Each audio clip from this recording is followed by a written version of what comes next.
na Apollo Kamau. Mtazamaji, ziara ya Rais William Ruto nchini Uchina imeingia siku yake ya pili hii leo, huku akitangaza kutia saini mikataba 20 ya maelewano kati ya serikali yake na ya Uchina.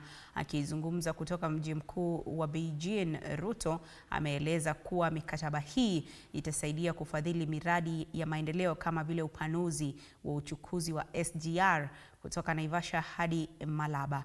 Rugaival na maelezo zaidi. Mizinga 21 inapigwa angani kwa heshima za Rais William Ruto kuzuru taifa hili la Uchina kwa mara ya 3 sasa. Hata ingawa nyumbani wanalalamikia ziara ya Rais William Ruto jijini Beijing, cha mno ni mikataba ya maelewano waliotia saini kwa niaba ya taifa lake, Kenya. Hii leo ujumbe kwa vyombo vya habari, Rais William Ruto ametia kidole mikataba ipata 20. Ruto anaeleza kuwa mikataba hii itaipa Kenya nafasi ya kupaa kimaendeleo.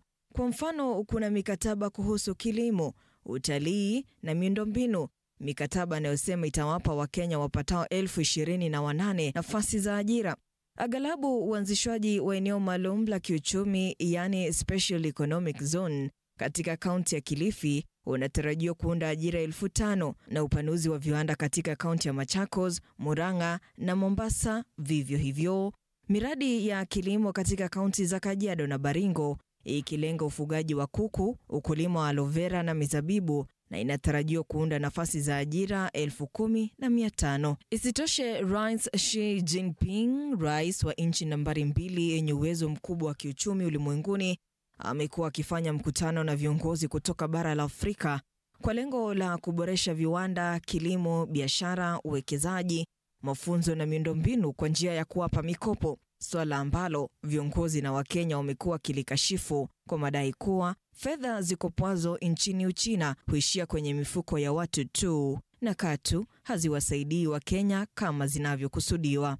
Ujumbe huo kwa vyombo vya habari ulisawiri malengo yake rais huyo, ukidokeza kuwa ni kinukuu, mazungumzo hayo yalizaa mafanikio makubwa ya kidiplomasia na kiuchumi, yakiwa ni pamoja na kuimarisha ushirikiano katika biashara, uwekezaji, miundombinu na maendeleo endelevu, mwisho wa nukuu.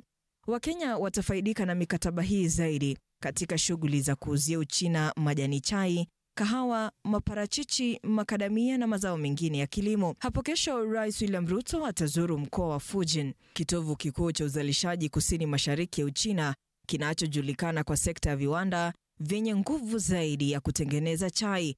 Wakati wa ziara hii atakutana na wazalishaji wakuu wa China, hasa katika sekta ya magari ya umeme, atakapohamasisha kuhusu fursa za uwekezaji katika sekta ya utengenezaji ya Kenya inayokuwa kwa kasi.